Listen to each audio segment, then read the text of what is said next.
Hey friends, be careful what you let in your soul. That's going to be our thought for day 78 for our Bible reading plan. Here's what it says in 1 Samuel 16, starting in verse 13. So Samuel took the horn of oil and anointed him in the presence of his brothers. From that day on, the Spirit of the Lord came powerfully on David.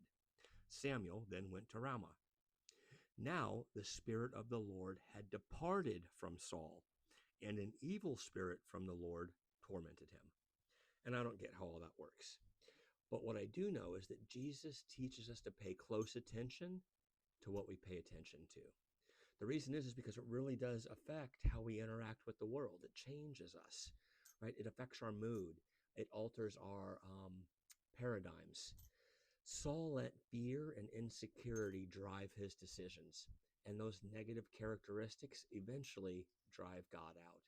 It's not that God didn't want to guide Saul anymore. The fear and insecurity just overwhelmed the voice of God.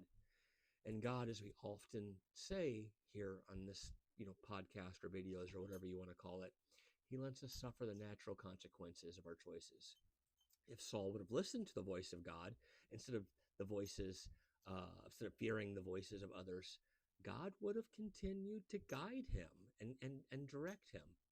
It's why us followers of Jesus, we need to pay attention to what we pay attention to. If what you're allowing in you, if it's always telling you to hate someone else, that's going to affect you, right? If what you're allowing in is telling you to demonize or dehumanize or discredit or despise or just look down on, it's doing something to your soul. And while you think it's only directed towards a certain group of people, it gets all over everybody, especially those that you're the closest to.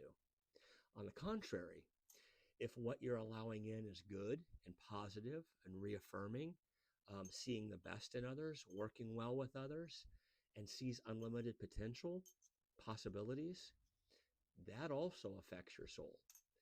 Pay attention to what you pay attention to, and be careful what you let in your soul. It really does affect everything in your life. Have a beautiful day. Bye-bye.